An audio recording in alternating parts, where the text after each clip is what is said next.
What's up, sunshine? Happy Friday. I'm Coy Wire. This is CNN 10, where I simply tell you the what, letting you decide what to think. We've got you covered from international relations to feeding baby vultures with puppets today. Your 10 minutes of news starts now.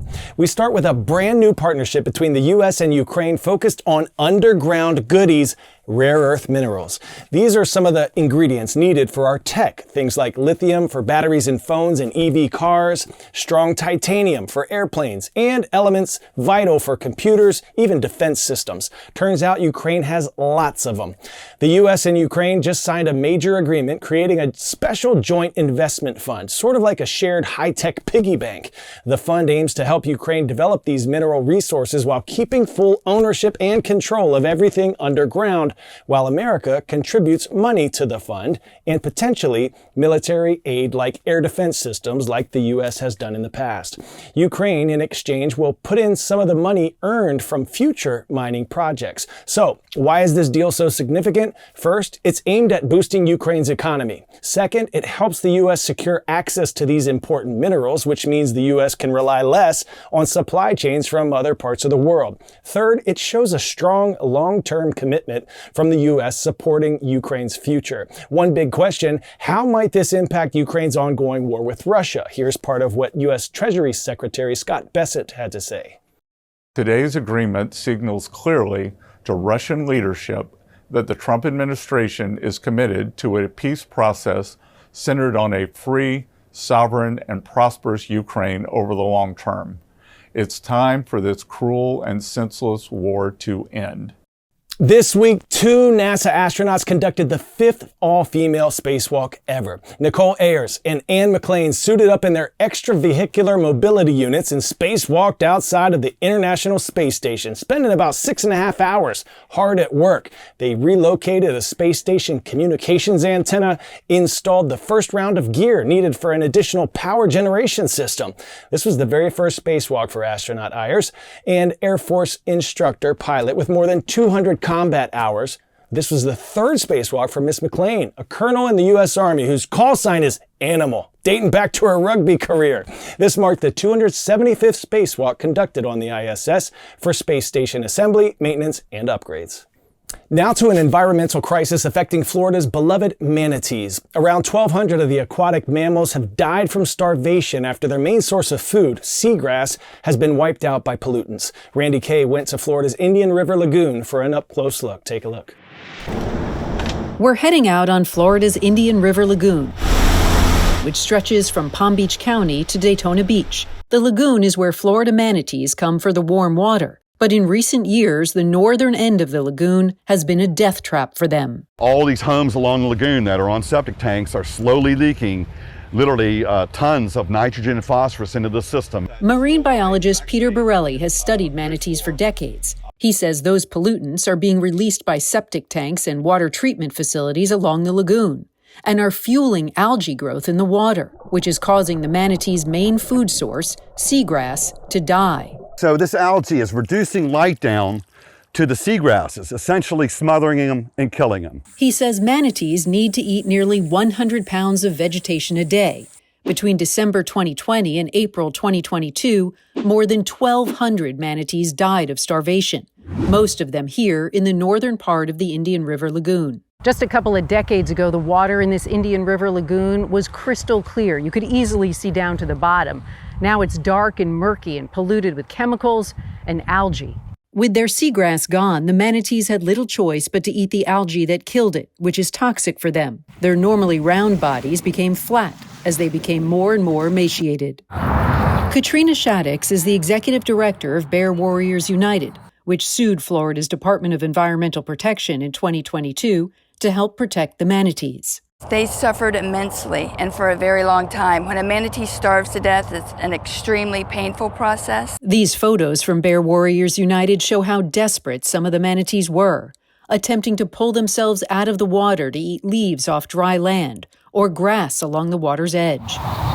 On this beach in the lagoon, Katrina says she found many manatee carcasses. She showed us some of their bones that still remain and shared this picture with us of a manatee's skull. Earlier this month, a federal judge ruled in favor of Bear Warriors United and against the state finding Florida's Department of Environmental Protection was, quote, in violation of the Endangered Species Act. There was lax leadership from the state of Florida. The state of Florida has admitted that it will be 12 to 15 years before seagrasses start to recover.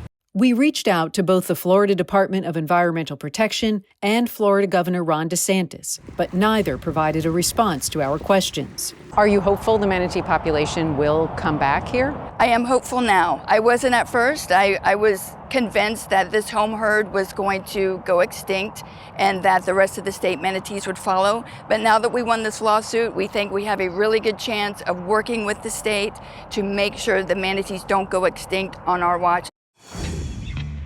Pop quiz hotshot. The Michelin Guide for rating restaurants with stars began in 1926 as a way to sell what? Vacuums, cameras, wristwatches, or tires? You're entirely correct if you said tires. The Michelin Tire Company first published the Michelin Guide in 1900 with maps, hotels, gas stations, and mechanics. It promoted travel in France, ergo the need for tires. The first Michelin stars were awarded in 1926 when a restaurant and hospitality section was added. Now to a trailblazing Michelin chef for our CNN series, Visionaries. Our Kyung Law sat down with San Francisco-based chef Dominique Crenn, the first woman in the U.S. to earn 3 Michelin stars. We find out how her native France and her time by the sea influence her menu. Dominique Crenn, nature lover. I love to be alone. I love to walk through landscape. A father's daughter. It's daddy and dummy. Dad and dummy. And hot dog connoisseur. Perhaps a surprising choice for the first woman in the United States to earn 3 Michelin stars, joining a very short list of female chefs worldwide to garner such recognition. But for Dominique Crenn, the title of chef is just that, a title. My title might be a chef, but I am a human being that is using my craft as a language to be able to dialogue to others. Born just outside of Paris, Dominique was adopted as a baby to a politician father and a mother who worked in finance. Look at this. So this is my mom. This is my dad. This is my brother. This is little Dom. Already touching food, you know, look at her. It was their roots in a Celtic region of France that first inspired Dominique. I kind of want to start by asking just about how you grew up, because you talk a lot about the place where you first remember life beginning for you. Both of my parents are from Brittany. So Brittany is a place in France that is on the coast, the Atlantic coast. It's rough, it's raw, is untouched. I spent a lot of time by the sea, and this is where I start to become me.